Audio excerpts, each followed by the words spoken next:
네, 시작할게요. 시편 150편은 5개의 묶음집인데 그 묶음들마다 특징이 있고 편집된 시기가 어느 정도 있는 것처럼 보입니다. 자, 1권이 41편까지인데요. 제 1편, 2편은 표제가 없어요. 표제가 없이 오히려 시편 전체의 표제 역할을 이제 150편으로 5권을 묶는 사람이 해서 맨 앞에 배치된 것 같고요. 3편부터 41편까지는 10편이나 33편을 제외하고 나머지들에서 다윗의 시 이렇게 되어 있습니다. 다윗의 생애에서 위기, 승리, 범죄, 회개, 예, 이런 솔로몬의 왕위로 올려받기까지 그 모든 다윗의 삶에서 보여졌던 시들을 솔로몬에 의해서 편집되었을 것으로 보여집니다. 그래서 다윗에서 솔로몬으로 왕위가 넘어가는 시점이 BC 970년인데 이때쯤이 제1권의 편집 연대다라고 볼 수 있겠고요. 제2권은 저자가 아주 다양합니다. 예, 고라에 의해서 7개의 시가 20편은 다윗 것이고요. 아삽, 솔로몬, 이런 것들이 쭉 표현되어져 있는데 2권의 마지막 책인 72편을 보시면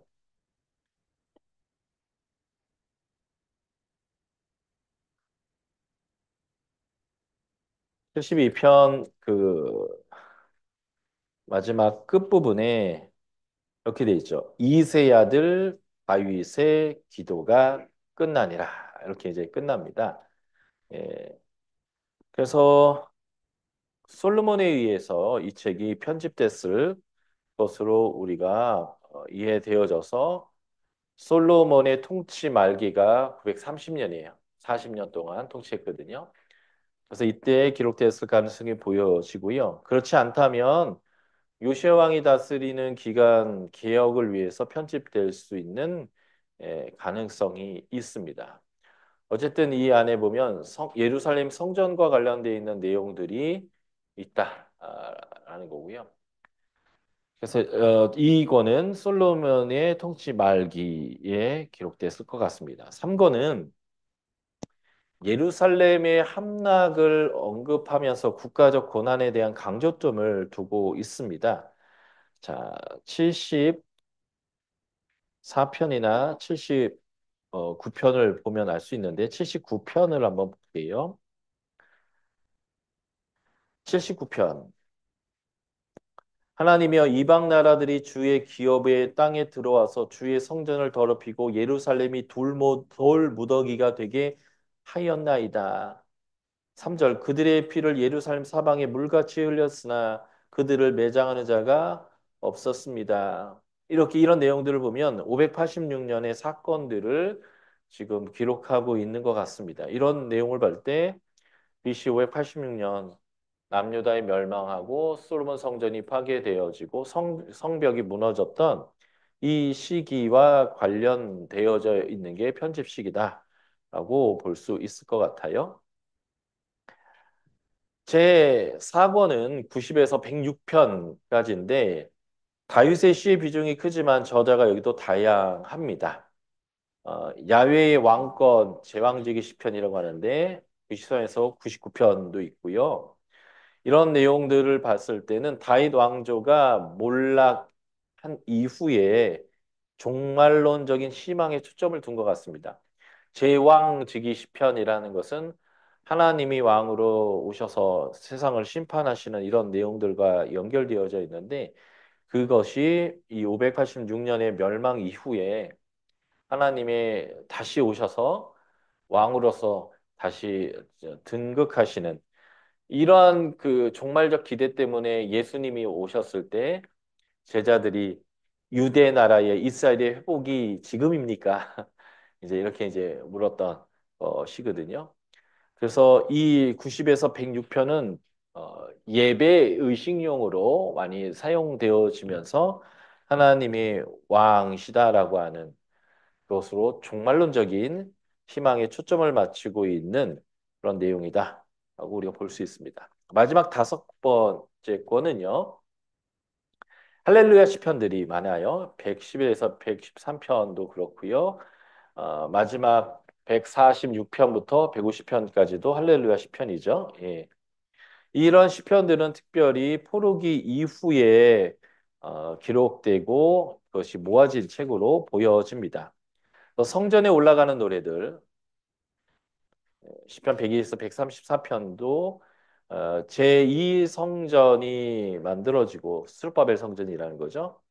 그 행진 의식 때 불려질 목적으로 모아진 것 같습니다. 그래서 에스라와 느헤미야 2차 포로기환이 에스라 중심으로 이루어졌고 3차 포로기환이 느헤미야를 중심으로 이루어졌는데요.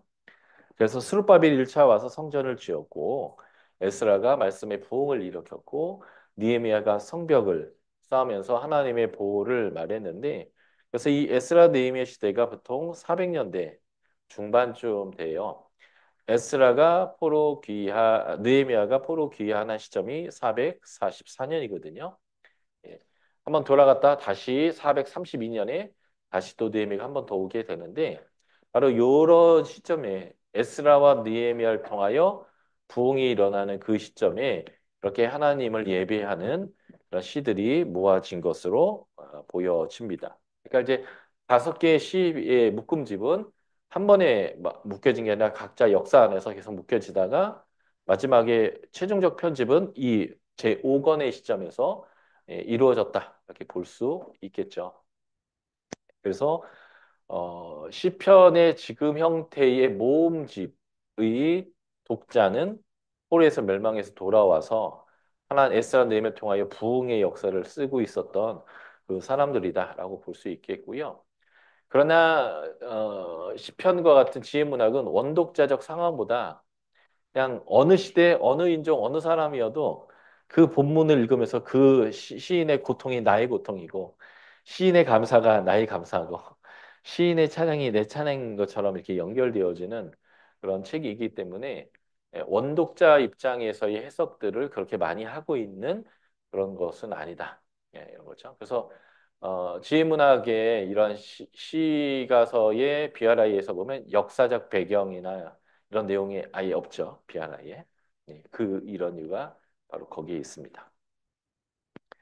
자, 시편의 표제에 대한 이야기를 좀 하겠습니다. 시편 150편이 있는 중에 116개가 시편의 표제가 있습니다. 표제는 이 네 가지 중에 네 개를 다 담을 수 있고 한 가지를 담는 거예요. 지휘자에게 주는 연주 방법, 이걸 어떤 방식으로 연주해야 될지, 연주 방법이나 작곡의 형태, 또는 이것이 다윗의 어떤 특별한 사건이나 아니면 포로로 끌려갔던 어떤 특별한 어떤 집단의 이야기와 관련돼 있는지, 그리고 이 시편을 언제 사용하는 거지, 성전 낙성식에 사용한다 이렇게 써 있기도 하거든요. 이런 용도에 대해서 써 있는 거예요. 그러니까 한마디로 말하면 시인이 시를 쓸 때 표제를 단 게 아니라 나중에 책으로 묶을 때, 한 권씩 한 권씩 묶을 때, 그걸 마지막에 5권을 다 묶을 때 말고 한 권 한 권 묶을 때에 이제 이 시가 어떤 것이다라고 이 묶은 사람에 의해서 이제 표제를 달아주는 거죠. 예. 지휘자에게 주는 연주 방법들이 나와요. 예. 인도자에 따라, 인도자에 따라하는 건 합창대 지휘자를 지칭하는 거예요. 또는 현악, 관악에 맞춘, 여덟째 주 둘에 맞춘, 둘이 아니라 줄에 맞춘, 이런 이런 표현들인데요. 사실은 여기에 나오는 많은 내용을 정확히를 몰라요. 그 당시 그렇게 썼는데 지나와서 때문에 그러나 인도자에게 이렇게 하라. 악보에 보면 그런 거 써 있잖아요. 인도자를 위한 속도도 써 있고 크레센도 이렇게 표현하고 점점 커지게 한다든지 뭐 이렇게 지휘자가 참고할 만한 많은 이제 작곡자의 그 표시가 있듯이 이제 표시해 놓는 거고요. 그래서 기쁨에 맞춘 아엘렛 샤할 새벽 암사슴이 가락에 맞춘 새벽 암사슴이 가락이 뭘까? 나다 뭐 이런 건가? 몰라요. 근데 그 당시 사람들은 알았나 봐요. 예. 용어여서 모르지만 하여튼 어떻게 연주해야 되는지에 대해서 어떻게 지휘해야 되는지를 설명하는 형태고요. 두 번째가 이제 작곡 형태입니다. 노래, 사랑의 노래, 성전에 올라가는 노래, 찬송시, 기도 뭐 이런 식으로 해서 작곡의 형태를 표현하기도 하고요. 사실은 우리가 이제 제일 중요하게 연결되는 건데 개인이나 집단의 연관성인 거죠. 73개의 다윗의 시편 중에 14개가 다윗의 어떤 특정한 역사적 상황과 연결시켜서 표현하고 있습니다. 또한 고라, 아삽, 솔로몬, 에단 같은 다 성전과 관련되어 있는 사람들이 또 이 시를 썼고 사용하는데 이 다윗과 관련된 14개의 시는 이런 것들이에요. 여기 보면 51편. 다윗이 밧세바를 범했어요. 그리고 이제 잠언에도 나와요. 알 수 없는 게 몇 가지가 있는데 뱀이 지나간 자리와 남자 여자가 누웠다 일어난 자리. 몰래 남녀가 간음을 행했는데 떠나버리면 알 수 없는 뭐 이런 거죠. 그래서 다윗도 유부녀인 걸 뻔히 알면서 데려와서 범하고 돌려보내버리죠. 예. 근데 하나님 몇 번의 기회를 회개할 수 있는 기회를 줬는데 기회를 계속 놓치다가 마지막 기회를 잡았어요. 예. 나단 선지자가 와서 이제 이야기를 통해서 어떤 나쁜 놈 얘기했더니 그놈 누구냐 데려와라 내가 죽여버리겠다 당신이요 그랬더니 이제 회개를 하는데 그 회개의 내용이 바로 이제 시편 51편이고요. 시편 51편은 대표적인 참회 시가 돼요. 이렇게 회개하는 시가 되는 거죠. 그래서 시편 51편을 잘 이해하려면 밧세바 얘기를 잘 알고 이걸 읽으면 굉장히 잘 읽을 수 있겠죠. 이런 식으로 시편과 연결되어 있는 다윗이 광야에서 쫓겨다닐 때 그가 지었던 시죠. 그래서 이 시를 읽을 때 이 광야 이야기를 알고 읽는다면 굉장히 이 말이 그 말이었구나 알 수 있는 중요한 내용이 되겠고요. 그래서 특별히 사무엘서를 공부할 때 그 사무엘서의 그 본문과 이 시편을 연결해서 살펴보는 게 도움이 됩니다. 그래서 제가 어, 일일이 시편에 어디와 어떤 역사가 연결되어 있는지 표기해 뒀기 때문에 나중에 시편을 보실 때 그 시편이 나오면 사무엘서를 좀 보시면서 이 시를 보시는 게 큰 도움이 되겠죠. 마지막으로 이 부분도 중요합니다. 시편의 용도에 대한 지시예요. 30편은 성전 낙성가, 38에서 38편과 70편은 기념하는 시, 그리고 92편은 안식일에 부르는 찬송시. 헬라성 번역 70여 년 구약 성경에는 24편은 일요일 날, 94편은 수요일 날, 93편은 금요일 날 쓴다. 이렇게 써 있어요. 우리 찬송가도 이렇게 펴보시면 기도와 감사, 찬송에서 이렇게 용도가 써 있잖아요. 그리고 또 우리도 이렇게 어떤 특별할 때만 부르는 노래가 있어요. 노예, 이 노래 평소 잘 안 부르잖아요.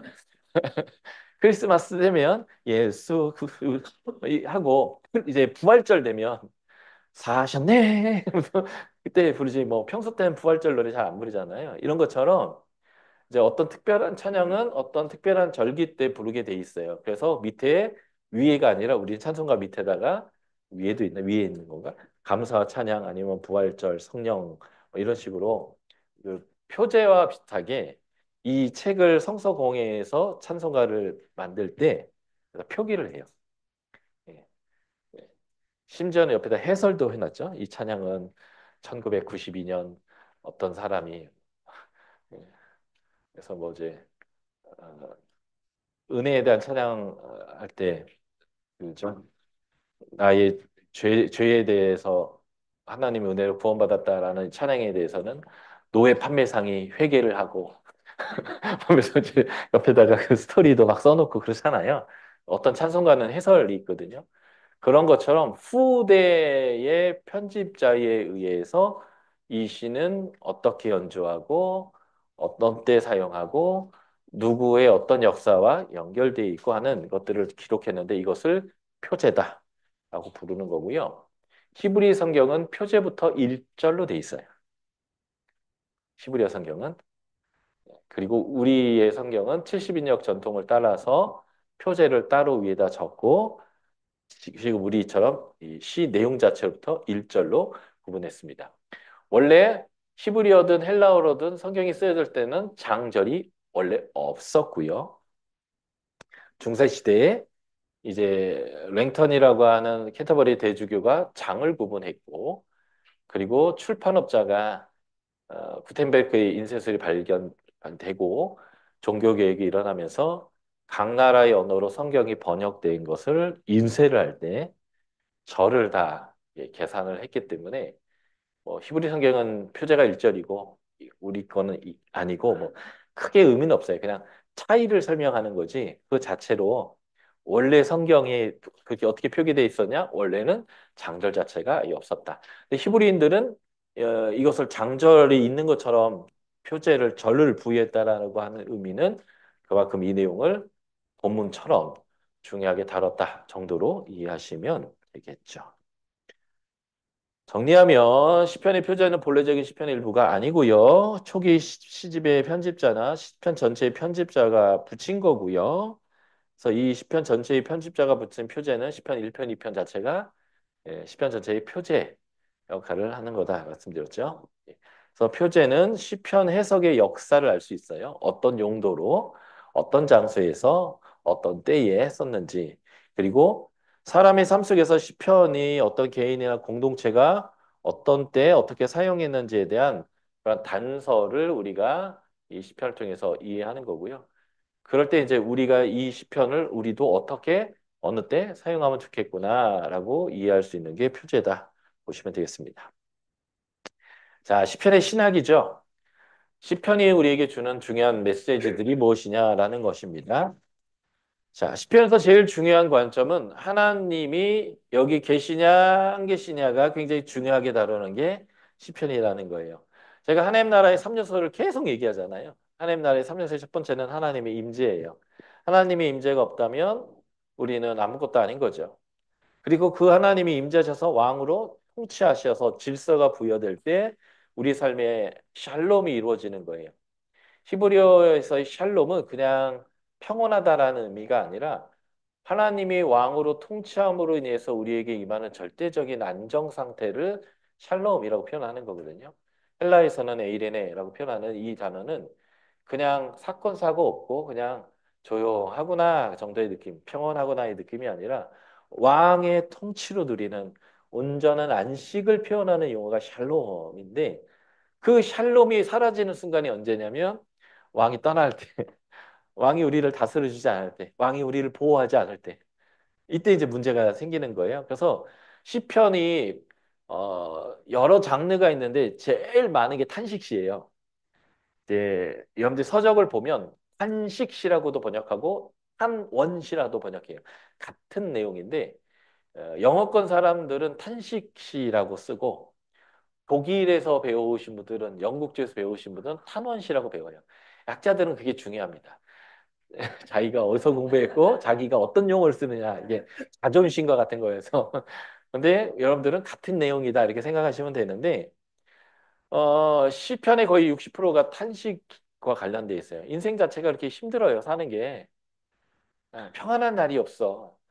남편이 속 안 새기면 자식이 속을 새기고 돈이 많으면 건강이 안 좋아지고 건강하고 좋은데 내가 소화도 잘 시킬 수 있는데 돈이 없어 먹을 게 없고 막 별의별 일이 우리 안에 다 일어나기 때문에 늘 우리에게는 하나님이 필요하고 그래서 문제가 터질 때마다 시편의 시를 노래하는 시편의 저자는 뭐라고 하냐면 어디 계시냐고 하나님. 지금 내가 배를 고는데 지금 내가 병이 났는데 지금 나쁜 놈이 내가 죄 없는데 나 죄인이라고 막 나를 고소해서 압수수색 들어오고 막 이러고 있는데 억울하고 막 화가 나 죽겠는데 내 문제는 어떻게 해결합니까? 막 이럴 때 대적이 문제가 아니라 하나님이 없어서 그렇다고 시편은 주로 얘기해요. 그러니까 대적이 아무리 많아도 하나님 계시면 문제 없는 거고 내가 먹을 게 아무리 많고 건강에도 하나님이 없으면 그게 문제고 먹을 것도 없고 병도 들었고 대적의 고소도 있고 억울함도 있고 다 있어도 하나님이 딱 내 편이 되시면 여호와는 나의 목자시니 내게 부족함이 없도다 이러는 거고 하는 이제 이게 시편의 아주 중요한 신학이에요. 예. 그래서 시편의 시인은 하나님이 자신을 버렸다고 느낄 때가 있어요. 그때 이제 하나님께 탄식을 하게 되는데 오해받을 때, 병이나 원수에 의해서 우리에게 고난이 있을 때 그때 하나님이 없다라고 느낍니다. 그때 이 고통하는 자, 탄식자에게 하나님이 그 얼굴을 보이시며 구원이 이루어지는 거예요. 우리가 민수기 6장 마지막 구절 알죠? 하나님이 우리에게 그 얼굴을 향하여 드시고 그 얼굴빛을 우리에게 비추사 은혜와 평강이 있게 해달라는 것이 하나님의 임재가 있으면 문제가 해결되기 때문에 그래요. 그래서 하나님의 얼굴을 보지 못하는 것 자체가 고통의 상황입니다. 여호와의 어느 때까지니까 나를 영원히 잊으시겠습니까? 주의 얼굴을 나에게서 언제까지 숨기시겠습니까? 왜 얼굴 뒤밀어 주지 않습니까? 주의 얼굴을 내게 숨기지 마십시오. 예. 시편 30편 7절 주의 얼굴을 가리우심에 내가 근심하였나이다. 이 시편의 중요한 신학이에요. 하나님의 얼굴을 보지 못하는 것이 우리의 고통의 상황이다. 그래서 고통의 상황마다 뭘 거냐면 주의 얼굴을 들어 우리에게 비추십시오. 주의 얼굴을 주의 종에게 숨기지 마십시오. 주의 얼굴을 보여달라고 하는 것이 이들의 기도이고 문제 해결 방식인 거죠. 예. 바로 하나님의 얼굴이 나에게 비춰지지 않고 하나님이 나한테 숨었을 때 그때 부러지는 찬양이 바로 탄식입니다. 제가 하나님 계시는 위에서 아래로 내려오는데 아래에서 위로 올라가는 게 시편이라고 했죠. 시편의 가장 중요한 두 개의 장르는 찬송시와 찬양시와 탄식시예요. 이게 가장 메인 장르이고요. 탄식을 하는데 탄식 중간에 쉬프트 갑자기 변화가 일어나요. 사네 못 사네 막 난리를 치다가 갑자기 여호와를 찬양합니다. 주님이 나에게 얼굴을 보이셨기 때문입니다. 이러면서 갑자기 찬양을 하는 그래서 다중이죠. 다중인격자처럼 보이는 그런 시들이 많아요. 그런데 이 탄식시 안에 갑자기 변화된 내용이 더 강조돼서 탄식보다는 그 감사의 내용들이 많이 나오게 돼요. 그래서 탄식시에서 나온 하나의 장르가 감사시예요. 탄식했더니 하나님 만나 주신 거예요. 그래서 만나 주신 내용을 강조해서 쓰면 감사시가 돼요. 그리고 이 감사하는 일이 쌓이다 보면 이제는 하나님을 신뢰하게 돼요. 그래서 내가 악을골짜기를 지날지라도 내가 해를 두려워하지 아니함은 주의 지팡이와 막대기가 나를 아니하심이라. 아는 거예요, 이제는. 내가 지금 현재는 악을골짜기, 고통의 골짜기를 통과하고 있는데 그 사람이 안 두려워해요. 예, 간이 배 밖으로 나온 거죠, 이제는. 이판사판, 뭐 아사리판, 공사판 이런 의미가 아니고 예, 하나님이 나와 함께하고 계시기 때문에 내가 골짜기, 고통의 골짜기를 지난다는 거에도 문제가 안 된다는 거 본인이 아는 거예요. 그래서 하나님을 내가 신뢰합니다라고 찬양하기 시작한다면 그 탄식시를 건너서 이제 신뢰시로 아예 장르가 분리되어져서 나오게 됩니다. 그래서 이 탄식시, 감사시, 신뢰시는 하나의 흐름 안에 있는데 그 출발이 다 탄식이에요. 그리고 시편에서 제일 많은 시가 탄식시 장르입니다. 그만큼 인생은 수많은 고통과 내가 해결할 수 있는 어려움 가운데 있는 거죠. 그러니까 좋을 때 하나님 만나는 것보다 안 좋을 때 하나님을 만나고 주를 영접하는 경우가 되게 많아요. 인간이 지혜가 없어서 예, 잘 나갈 때는 그냥 괜찮다가 꺾이고 힘들면 이제 방법이 없으니까 예, 하나님, 부처님, 뭐 알라님, 산신령님 다 찾는 거죠. 찾았다가 하나님의 도움을 받게 되면 그가 이제 하나님을 알게 되는데 그래서 하나님을 언제 만나냐면 탄식하면서 만나는. 그래서 만나서 은혜를 받은 걸 강조하면 감사시, 감사가 쌓이다 보면 예, 주님이 뭐라고 해도 하라는 대로 하랍니다. 왜냐면 그게 답인 걸 내가 알았습니다. 예. 그래서 당신은 팥으로도 매주를 쓰시는 분이고 무에서도 유를 만드시는 분이니 말씀만 하십시오. 내가 하겠습니다. 이러면 이제 신뢰시가 되는 거예요. 예. 자, 탄식시를 한번 살펴보도록 하겠습니다. 탄식시는 두 종류예요. 한 개인이 문제를 가지고 하나님께 나오는 개인 탄식시와 나라가 언약을 어기고 말 더럽게 안 들다가 적의 침공을 받았거나 메뚜기 떼가 와서 쓸어가거나 레위기 26장과 신명기 28장의 저주 상황을 국가적으로 만났을 때 하나님께 이제 탄식하며 기도할 때 부르는 찬양에서 개인 탄식시와 공동체 탄식시라고 하는 두 종의 탄식시가 있습니다. 자, 각 곳마다 탄식시들이 쭉 들어 있어요. 그리고 공동체 탄식시도 있습니다. 근데 이 두 종류의 탄식시가 전체 시의 한 60% 정도를 차지를 하고 있는데요. 자, 시편의 신학 첫 번째 저희가 하나님의 얼굴을 구하는 게 시편이라고 했고 하나님의 부재의 상태, 고난의 상태라는데 그 얘기가 탄식시를 통해서 계속 언급되는 거예요. 하나님의 부재가 고통이라면 하나님의 얼굴을 보는 것은 축복과 구원을 의미합니다. 이렇게 표현하죠. 나는 의로운 중에 주의 얼굴을 보리니 깰 때의 주의 형상으로 만족하겠습니다. 얼굴을 보면 만족이 생기는 거예요. 주의 얼굴을 주의 종에게 비추소서 인자하심으로 구원하소서 주의 종에게 얼굴이 비춰지면 구원이 이루어지는 거예요. 하나님이 우리를 돌이켜서 주의 얼굴빛을 비추사 얼굴빛이 비춰지면 구원을 얻게 되는 거죠. 얼굴빛을 비추사 구원을 얻게 하소서 얼굴빛을 비추사 우리가 구원을 얻게 하소서. 이게 이제 시편의 아주 중요한 신학이죠. 하나님의 얼굴이 없다면 고통이요. 그것이 고통 자체이지만 하나님이 얼굴을 우리에게 향하여 주신다면 그것이 바로 구원이다. 그래서 이 탄식시를 넘어서서 이제 감사시로 넘어가는 거예요. 시편의 신학 첫 번째는 하나님 얼굴이라면 두 번째는 적들에 대한 심판, 가난한 자가 보호되고 병든 자들이 치료된다라는 내용들이 이 시편의 중요한 신학인데 이럴 때 불려지는 시가 감사시인 거죠. 예. 내가 주께 부르짖었더니 적의 머리통을 주님이 창으로 꿰투셨습니다. 할렐루야 뭐 이런 거죠. 그래서 가난한 자에게 복음이 병든 자에게 회복됨이. 이게 이제 이사야서 61장에 나오는 신약 공부잖아요. 예. 하나님이 찾아와 주시니 가난한 자에게 복음이 전파되는 거예요. 예. 이게 감사하시고 그리고 이제 감사가 넘치면 이제 어느 순간은 하나님이면 문제가 없습니다. 난 당신만으로 만족합니다. 예수님이면 족합니다. 이제 이런 이제 표현들이 나오는 거예요. 그게 신뢰십니다. 대표적인 게 23편이죠. 여호와는 나의 목자시니 내게 부족함이 없습니다. 왜냐하면 배고플 때는 푸른 초장으로, 목마를 때는 쉴만한 물가로 인도하실 것이고, 그래서 비록 내가 사망의 음침한 골짜기에 놓여 있다 할지라도 나는 두려워할 이유가 없습니다. 나의 대적 앞에서 하나님이 밥상을 딱 차려주시고 골수에 기름진 것과 내 잔이 넘치도록 부어주시는 거예요.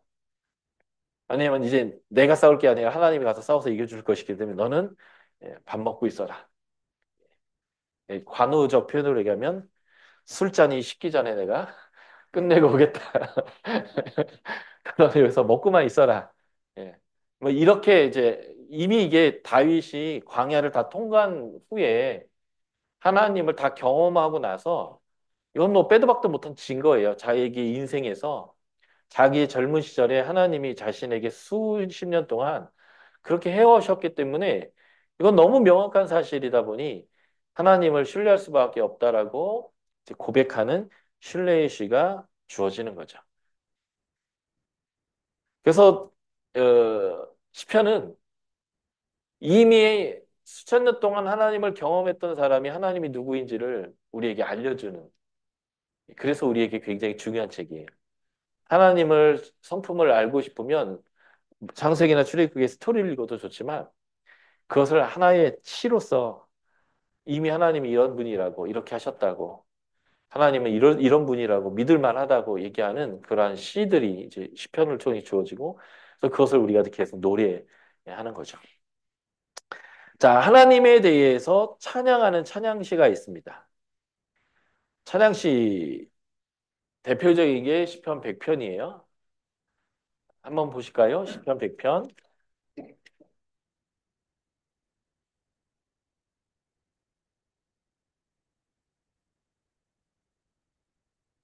표제는 감사시라고 되어 있지만 내용은 완전한 찬양시입니다. 온 땅이여 여호와를 즐거운 찬양을 부를지어다. 기쁨으로 여호와를 섬기며 노래하면서 그 앞에 나아갈지어다. 여호와가 우리 하나님이신 줄 너희는 알지어다. 그는 우리를 지으신 자요, 우리는 그의 것이요, 그의 백성이니 그의 기르시는 양이로다. 감사함으로 그의 문에 들어가며 찬송함으로 그의 궁정에 들어가서 그에게 감사하며 그의 이름을 송축할지어다. 여호와는 선하심이 그의 인자심이 영원하고 그의 성실하심이 대대에 미치리로다. 그래서 이게 감사의 내용도 포함되어 있으면서 하나님을 찬양하는 시이죠. 대표적인 찬양시로 분류됩니다. 찬양의 내용은 하나님의 의로운 행위인데 특별히 하나님의 창조. 이걸 제가 하나님의 나라를 우리에게 주신 하나님의 은혜. 이거죠. 그리고 구원의 행위. 첫 창조는 첫 하나님 나라를 주신 거라면 구원 행위는 재창조라는 용어를 제가 설명드렸는데 하나님 나라를 우리에게 다시 회복시켜 주는. 근데 그게 우리가 뭘 잘했거나 대가를 치른 게 아니라 하나님의 절대적인 은혜로 우리한테 값없이 주어지는 이런 거죠. 이런 것들을 이제 하나님을 찬양하는 내용들이에요. 또 하나가 뭐냐면 하나님의 절대 주권과 역사의 주인이라고 하는 것을 찬양하는 내용 이런 것들입니다.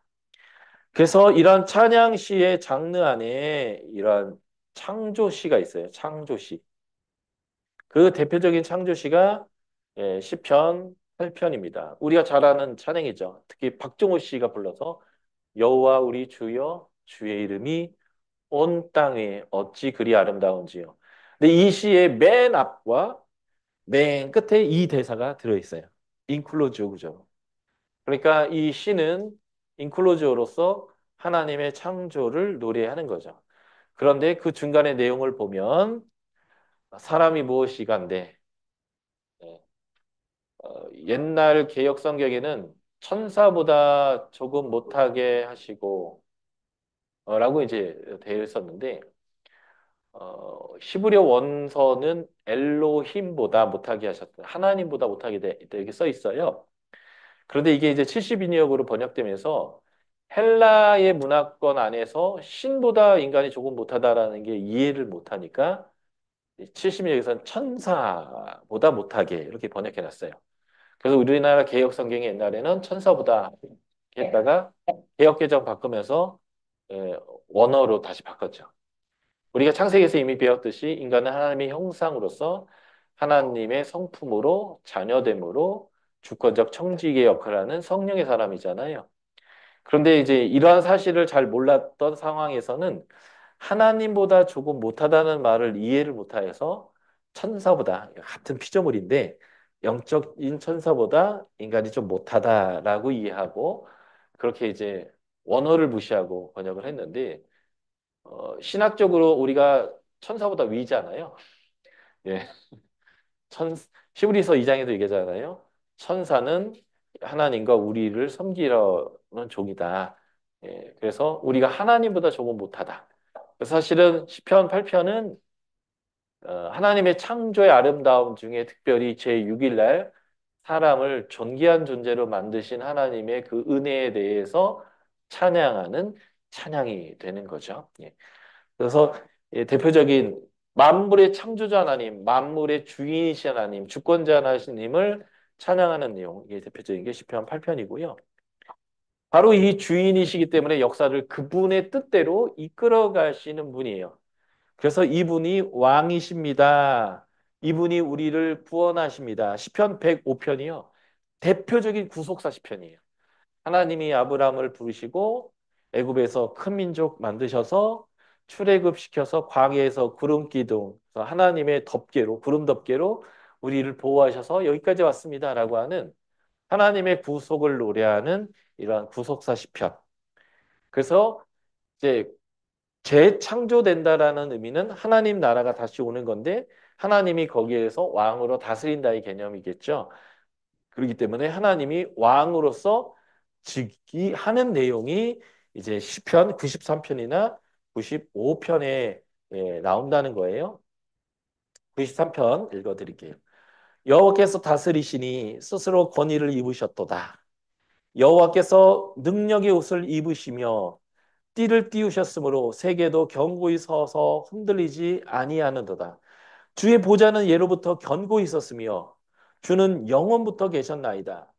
주의 보좌가라는 것은 하나님의 통치가 예로부터 흔들림 없고 주의 통치는 영원이었습니다. 영원부터였습니다. 3절.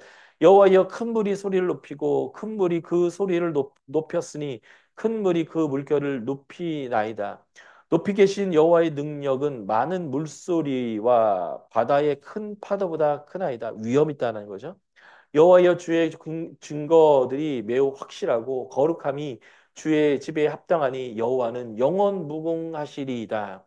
하나님은 왕이시고 그분의 통치는 옛날부터 영원하고 그의 통치의 위엄은 어마무시합니다. 하면서 하나님의 왕되심을 찬양하는 이런 내용들이 이제 시편의 아주 중요한 내용들이죠. 근데 이런 재앙지기 시편이 언제 불려졌는가 했더니 나라 망했을 때. 나라가 망할 때 사람들은 어떻게 생각해요? 아, 바벨론의 마르뚝한테 예루살렘 시온의 예루살렘에 계셨던 하나님이 졌구나. 그래서 자신의 집도 빼앗기고 탈취당하고 불질러도 꼼짝 못하고 법궤 끌고 가고 거기에 또 수많은 금, 은 그릇들을 싹 가져가도 하나님이 이제 예, 완전히 이제 지신 거죠. 예. 어, 리타이어드 당한 거예요. 은퇴당한 거예요. 신으로. 그 사람들이 그렇게 생각하는 거예요. 그런데 시편의 저자는 뭐라고 했냐면 그렇지 않다. 하나님이 여전히 왕이시고 그의 통치는 영원하시다. 그래서 느부갓네살도 고레스도 하나님이 세우시고 하나님이 패하신다. 라고 하면서 하나님이 지신 게 아니라 우리가 언약적으로 불순종해서 언약 조항대로 벌을 받은 거지. 하나님은 영원한 왕이시고 여전히 왕이시다 하면서 이제 하나님이 이제 심판주로 오셔서 그 느부갓네살 그냥 한 주먹에 고레스도 그냥 한 방에 종말론적이라는 거 이게 이렇게 하실 분이라는 것들을 이제 강조하는 그런 이제 하나님의 주권을 왕권과 주권을 찬양하는 이런 시들이 시편의 아주 중요한 사상들이다라는 거죠. 105편, 135편쯤 되면 이게 이제 586년 이후의 시들이잖아요. 그죠? 편집연대가. 예. 제 3권, 4권, 5권으로 넘어가면 3권, 4권이 586 멸망 이후이고 제 5권이 느헤미야 시대 때 444년 이후이기 때문에 바로 이 멸망을 경험한 사람들이 그래도 하나님은 세상의 주인이십니다. 우리 때문에 그렇게 창피를 당하셨지. 사실 하나님은 여전히 주인이시다라고 하는 이런 이제 찬양들이 주어지게 되는 거죠. 그러면서 시편의 아주 중요한 또 하나의 장르, 시편에서 지혜, 하나님의 지혜. 그래서 시편 1편이나 119편. 시편에서 제일 긴 절수가 제일 길고 신구약에서 제일 긴 거죠. 176절짜리. 하나님의 말씀이 얼마나 온전하고 순전하고 힘 있고 능력 있고 아름다운지를 이제 알파벳 시인데 알레베트 기메달레 영어로 하면 A, B, C, D 그 순을 따라서 시를 쭉 지어갔던 시가 이제 119편이거든요.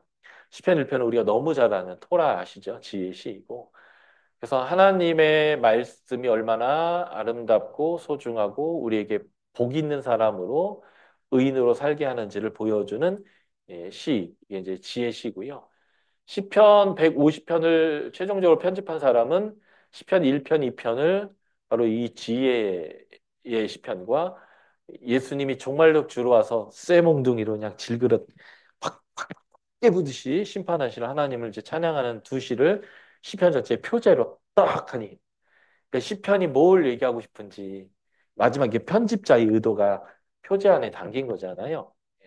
이런 식으로 그래서 하나님의 말씀대로 살아가는 게 지혜이고 복이고 그래서 하나님 말씀대로 살지 않는 악인들은 겨처럼 바람에 다 날려갈 것이지만 하나님의 말씀대로 살아가는 사람은 지혜롭고 의인이어서 그는 사시사철 푸른 잎사귀를 내고 풍성한 열매를 맺는 그런 삶을 살 것이다라고 하면서 이 시편의 중요한 신학은 하나님의 말씀, 하나님의 말씀을 귀히 여기고 사랑해야 하고 순종해야 된다.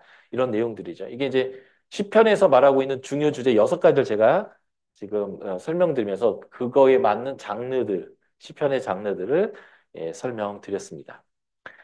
자, 여기서 우리가 시편을 볼 때 또 중요한 게 신약에서 시편을 인용하는 내용들이에요. 신약에서 구약 성경을 인용할 때 가장 많이 인용된 책이 시편입니다. 그 다음에 인용된 게 이사야서고요.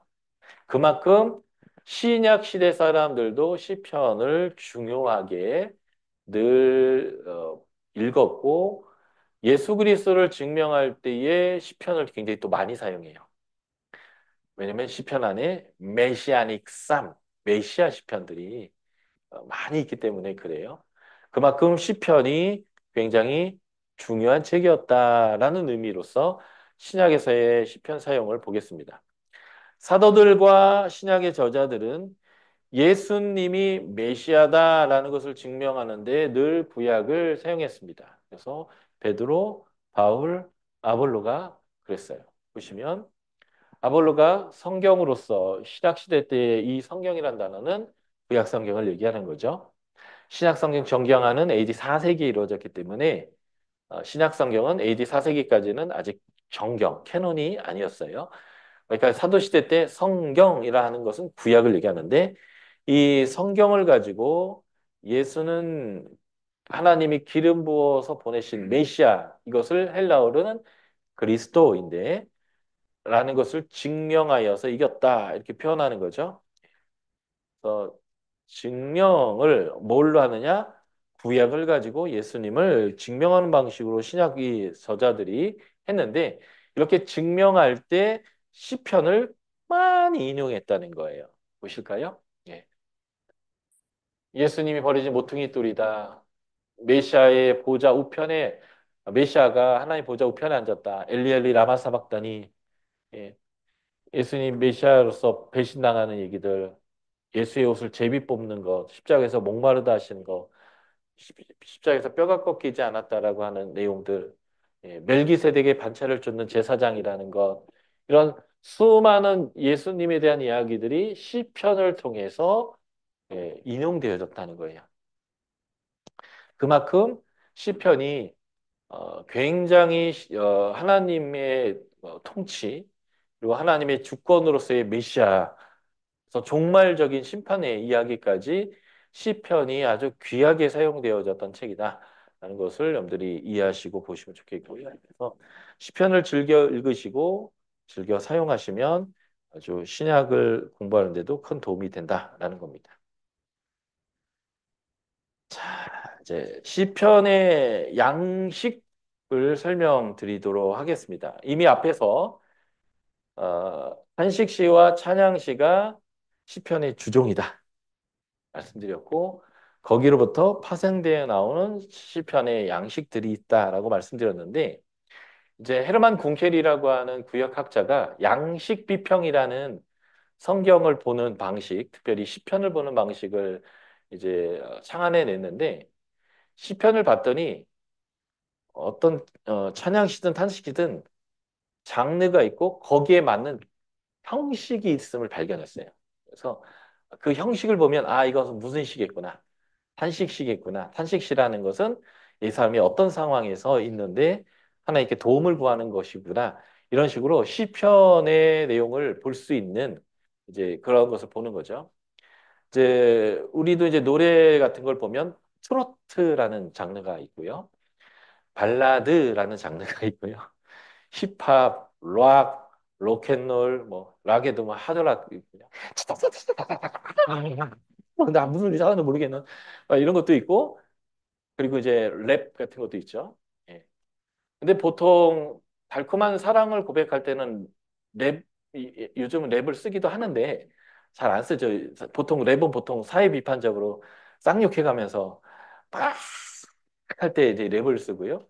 사랑을 고백할 때 시끄럽게 알라바다바다바다 이렇게 고백하기보다는 감미로운 발라드를 사용하잖아요. 그러니까 이제 발라드 하면 어떤 내용의 가사일 거다라는 게 이미 딱 랩하면 어떤 형태의 가사드릴 것이다라는 게 그 장르 안에 이미 예. 하드 락을 하면서 달콤하게 막 짜장 짜장 짜장 짜장 막 이러면서 시끄러워 그러지 내 사랑을 느끼지 못할 수 있잖아요. 하드 락 하는 사람끼리 사랑을 고백할 때는 그걸 사용할지는 모르겠지만 그러니까 이제 어떤 장르를 사용할 때는 그걸 통해서 이렇게 말하는 메시지들이 좀 어느 정도는 유형화되어 있는 것처럼 이 시도 찬양시, 단식시, 감사시, 신뢰시, 제왕지기 시편 뭐 이렇게 지혜시 막 이렇게 쭉 있는데 그런 시들이 어떤 형태를 갖고 있다라는 거예요. 딱 그 형태를 보면 아 이거는 어떤 시겠구나. 어떤 시라면 어떤 내용으로 가겠구나라는 것을 이미 시를 딱 판별할 수 있다라는 거예요. 그래서 제가 시편 150편을 한 편 한 편 해석 드릴 만한 시간이 안 되니까 제가 어떻게 하냐면 시편 전체가 어떤 장르이고 어떤 메시지고 어떤 장르들이 있는지를 설명해서 나중에 여러분들이 이제 앞으로 시편을 읽어 내려가실 때 이제 시편을 볼 수 있는 눈을 열어드리는 정도로 지금 시편 강의를 하는 거여서 시편의 양식에 대한 설명들을 좀 하나하나씩 해드리도록 하겠습니다. 첫 번째 장르가 찬양시죠. 예, 찬양시는요. 시편 8편부터 포함해서 굉장히 많은 내용들인데 찬양시의 내용은 아까도 말씀드렸듯이 하나님의 창조, 하나님 나라를 세우신 사건 자체와 하나님 나라가 잃어버렸을 때 다시 그 하나님 나라를 돌려주려고 하는 하나님의 구원 행위 이런 행위 자체가 하나님의 절대적인 주권과 왕권에 의한 뜻이거든요. 이런 내용들을 주로 찬양한다라는 거고요. 그래서 찬양시라는 장르가 딱 알게 되면 아, 이런 내용 중에 하나를 찬양하겠구나라는 걸 이미 우리가 눈치를 채게 되는 거죠. 어, 시편 연구에 관련된 책들, 신학사절 여러분들이 읽게 되면 찝찝 레벤이라고는 독일 말이 나와요. 그게 뭐냐면 삶의 자리. 그러니까 어떤 상황에서 찬양시를 쓸까? 어떤 상황에서 탄식시가 사용되나? 어떤 상황에서 시온에 올라가는 노래를 사용하는가? 이제 이런 것들이죠. 그래서 찬양시는 예배의 자리요. 성소를 중심으로 나아가는 예배의 자리에서 주로 사용되어집니다. 그래서 우리도 주일날 예배 드릴 때 보면 설교 전에 하는 찬양들은 보통 이 기도와 뭐 인내, 감사, 신뢰 이런 노래보다는 찬송가 앞부분에 있는 찬양 시들을 주로 앞부분에서 찬양해요. 그리고 설교가 끝나면 설교가 관련되어 있는 우리 신앙 고백적인 찬양들을 뒤에서 많이 써요. 예.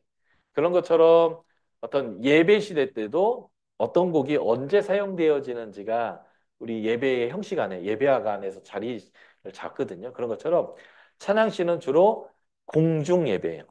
전체가 함께 예배 드릴 때 하나님을 높여드리고 찬양 드릴 때 주로 이런 내용들을 많이 사용하게 되고요.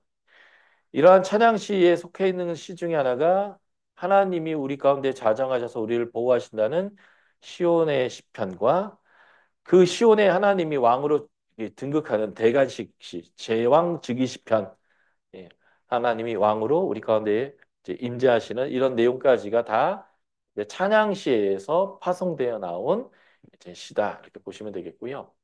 아까 우리가 봤던 시편 100편이 그런 거죠. 작자가 누구인지는 몰라요. 장르는 찬양, 감사 시이고요.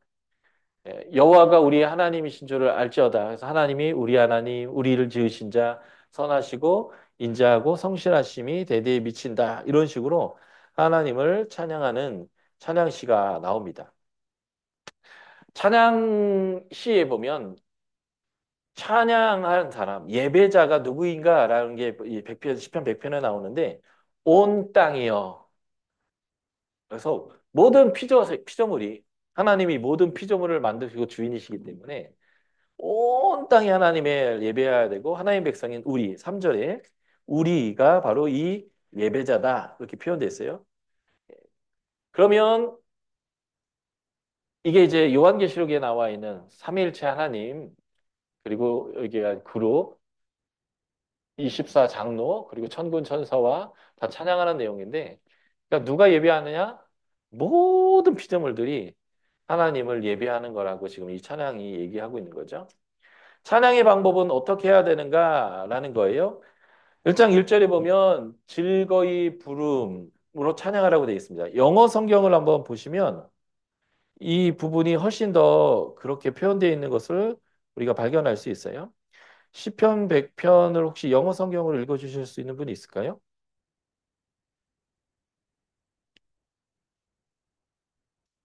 시편 100편 1절. NIV는 shout for joy to the Lord. 주님에게 즐거움으로 shout 외쳐라 이렇게 돼 있거든요. 예. 그러니까 이제 우리 성경은 즐거운 찬송을 부를지어다 해가지고 그냥 이렇게 찬양을 불러라 즐겁게 찬양을 불러라 이런 느낌이지만 이제 원어를 더 정확하게 더 가까이 좀 번역한 영어성에 보면 즐거워서 환호성을 질러라 야호! 이렇게 하라는 거죠. 예, 주님이 우리를 구원하셨습니다. 우와, 우와! 이렇게 뭐 이렇게 이제 하라는 느낌인데 우리 개혁성경은 그 느낌이 하나도 안 나요.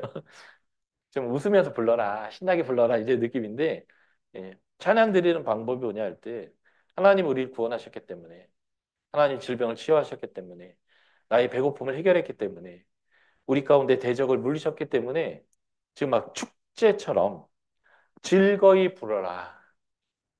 기쁨으로 불러라. 예, 예. 기쁨으로 노래하고 기쁨으로 그 앞에 나아가라. 예. 그러니까 이제 우리가 잘 알듯이 데살로니가서 5장 16절 항상 기뻐하라, 쉬지 말고 기도하라, 범사에 감사하라.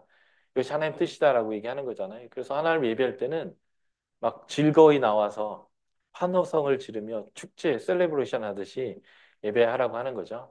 그러나 우리는 아무 소리 없이 가만히 앉았다 일어나서 고루 고루 고루 이런 예배 되게 익숙하죠. 예. 예, 그래서 젊은 애들 예배 가면 아우 귀퉁 떨어진다 시끄럽다. 예. 근데 어떤 형태든 상관없어요. 이렇게만 하라는 얘기는 아니고요. 때로는 우리가 하나님 예배할 때 환호성을 지르면서도 예배해야 한다는 거죠. 이유는 내가 구원을 경험했기 때문에 그런 거예요. 그러니까 이제 예배는 바로 그 하나님의 구원에 감격하고 그 은혜를 받았고 그래서 기뻐 즐거워하는 사람들이 하나님을 예배하고 싶어서 오는 거예요. 안 오면 목사님이 신방 올까 봐 방어전 치르듯이 오는 사람들과 하나님이 나의 구원자이고 기쁨이고 즐거움이고 공급자이고 하나님 알면 내가 만족하고 있고 내가 하나님 너무 좋아가지고 예배에 오게 된다면 예배할 때 인상 팍 뜨고 찬양하는 게 아니라 눈도 웃고 있고 광대도 이렇게 올라가 있고 입꼬리도 올라가 있고 예, 내 마음이 들뜨고 그래서 하나님을 이제 예배하는 거예요. 찬양하고 기쁘고 예, 그래서 환호성을 질러라. 그게 하나님을 기뻐하면서 예배해라. 감사함으로 그물에 들어와라. 그러니까 예배당 들어오면서 도수장 도달장에 끌려가는 소처럼 돼지처럼 마지못해 끌려오는 남편들 있잖아요. 우리 중고등학교 애들 오기 싫은데 엄마 아빠가 안 가면 용돈 안 준다고 하니까 이제 와가지고 예, 그런 느낌 말고 예, 정말 감사함이 넘치고 기쁨이 넘쳐서 하나님께 예배하라. 그 찬양시에서는 이런 내용들을 말해주죠. 찬양의 이유가 뭐냐? 하나님은 선하시기 때문에 인자하심이 영원하기 때문에 성실하심이 끝이 없어요. 대대에 미치기 때문에 하나님이 행하셨던 일 때문에 또 찬양해요. 하나님 우리를 지으셨기 때문에 세 번째가 하나님과 우리의 관계 때문에 우리가 즐거워하고 예배하는 거죠. 어떤 관계예요? 나의 하나님, 우리 하나님, 하나, 나는 하나님의 것, 하나님의 백성, 하나님이 책임지시고 기르시는 양이기에 내가 하나님 앞에 감사함으로 나오는 거죠. 예. 부모님이 자녀들한테 용돈도 충분히 주고 매일매일 맛있는 것도 밥 차려주고 좋은 옷도 입혀주고 좋은 집에서 살게 하고 걱정 하나 없이 살게 하는데 맨날 애 새끼들이 투덜거리면 기분 안 좋잖아요. 그렇죠? 내가 무슨 영화를 보려고 이놈의 새끼들한테 이렇게 잘해주는데 쟤들한테 맨날 원망만 듣고 있나 이제 그래서 사실은 자식은 엄마가 맛있는 거 주시면 감사함으로 뛰어나와서 먹어야 되는데 밥 먹어라! 10번 얘기해도 안 나오면 너 씨도 귀 먹었어! 이어폰 꽂고 와! 이러고 있는 거죠 애들이. 엄마 10번 되는 거 못 들은 거예요. 오자마자 고기 없다고 반찬 투정하고 근데 우리의 예배가 혹시 그렇지는 않나 볼 필요가 있는 거죠. 예. 찬양의 예배, 기쁨의 예배, 감사의 예배로 즐거움으로 감사함으로 이렇게 나와야 하는데 마지못해서 의무이니까 해야만 해서 또 안 하면 장로식이나 돼서 예배에도 저렇게 드린다고 안 온다고 이런 소리 듣기 싫어서 이제 어쩔 수 없이 나오는 그런 예배는 아닐지 모르겠죠. 예, 찬양시는 그래서 찬양시를 보면서 아, 우리가 어떻게 하나님께 예배해야 하는가? 왜 예배해야 되는가? 예배의 태도는 어떤 것인가? 무엇으로 예배할 것인가? 이런 것들을 우리는 이제 찬양의 시를 통해서 우리가 배울 수 있는 것 같아요. 자, 시편 103편도 예, 역사의 하나님을 찬양하는 시편이고 대표적인 이제 구수가 시편 중에 또 하나다라고 제가 말씀드렸어요. 103편을 한번 보시면 맨 앞에 1, 2절 내 영혼아 여호와를 성축하라 내 속에 있는 것들아 다 그의 거룩한 이름을 성축하라 하면서 성축하라는 내용이 반복되고 있고요. 이것의 마지막인 20에서 22절에도 보면 성축하라는 말이 4번 반복돼요. 능력이 있어 여호와의 말씀을 행하고 그의 말씀의 소리를 듣는 여호와의 천사들이여 여호와를 성축하라. 성축하는데 누가 천사들이 성축하고요. 21절 보면 그의 수종 들며 그의 뜻을 행하는 모든 천군들이여 여호와를 찬송하라. 여호와의 지으심을 받고 그가 다스리는 모든 곳에 있는 너희여 여호와를 성축하라. 내 영혼아 여호와를 성축하라. 천사도 모든 하나님의 백성도 나도 하나님을 성축하라 하면서 하나님을 찬양하는 그 내용으로 인클로즈가 되어 있어요. 우리는 그분을 찬양하기에 합당하고 마땅하다라고 하는 거고 그 하나님을 찬양하는 이유가 나오자.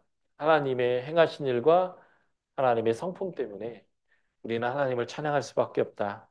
그래서 시편 이 103편의 15에서 19절 보면 하나님의 성품에 근거해서 그 하나님을 경험한 사람들이 있어요. 특별히 우리의 죄를 하나님이 보시는데 죄 항상 경책지 않고 죄가대로 처벌하지 않고 예, 열 벌 받아야 되면 셋밖에 안 주시고 우리의 죄를 옮겨주시는데 동의서에서 먼 것처럼 완전히 없애버리시고 예, 우리에게 인자와 자비와 노하기를 더디하시는데 이유가 뭐냐 했더니 우리가 진토임을 아시고 우리가 그냥 먼지덩이밖에 되지 못하는 존재인 걸 아시고 우리를 긍휼히 여기셔서 하나님 그렇게 하셨다는 거예요. 예, 그래서 그 하나님의 은혜를 경험하고 그 은혜에 감격하니까 어떻게 해요? 성축할 수밖에 없는 거죠. 그러니 천군 천사도 성축해라. 아까 저희가 봤던 이 그림이에요. 그림이죠. 천군 천사도 성축해라. 24장로 하나님의 백성들도 성축해라. 나도 성축해라. 하나님이 이런 분이 아니시냐 하면서 와! 뭐 이렇게 하는 예, 이런 것들이 예, 찬양시고요. 이런 찬양시를 부른다라는 것 자체가 사실은 우리가 하나님을 너무 잘 알고 있다라고 하는 이제 예배자의 모습으로 우리가 이렇게 하나님을 찬양하는 거죠. 그래서 찬양의 이유, 하나님 행하신 일과 하나님의 성품들. 특별히 이 성품이 어디서 나타났어요? 출애굽기 32장 황금 송아지 만들었을 때.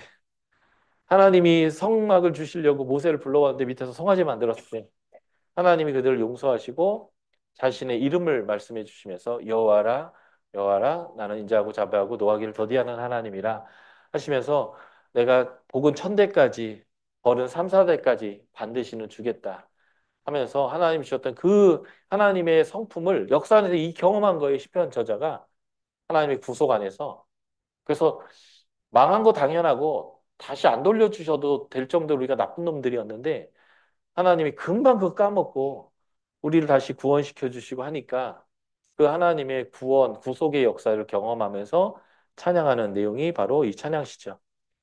그래서 하나님의 통치를 찬양합니다. 예. 하나님이 하늘도 만들었고 왕권으로 만유를 통치하시고 지으시고 다루셨다. 누가 찬양하는가? 아까 얘기한 대로 모두 찬양해야 한다. 왜냐하면 하나님의 성품이 이렇게 하셨기 때문이다. 이렇게 하는 이런 것들이 이제 찬양시고요. 그래서 우리가 찬양시들을 제가 이제 아직 안 드렸는데 시편 1편부터 150편의 1편은 무슨 시다라고 이제 장르를 쫙 분류하는 거하고 장르별로 어떤 시가 이렇게 있는지 이걸 따로 제가 도표로 만든 것이 있어요. 그것도 이제 나중에 제가 큐타임 통해서 전달해 드릴게요. 그래서 시편을 읽으실 때는 이게 어떤 장르인가라는 걸 가지고 읽으실 때 훨씬 더 시편이 잘 읽히고 재밌게 읽히고요. 특별히 찬양시를 통해서 우리가 왜 하나님을 찬양해야 되는지 하나님의 구속의 역사와 그분의 성품들을 풍성히 배울 수 있는 게 이 시편이에요. 아주 그냥 신앙이 똥축되어 있는 게 시편이거든요. 그래서 이걸 통해서 예배자의 삶을 살 수 있습니다. 저희 한 번 더 쉬겠습니다. 수고하셨습니다.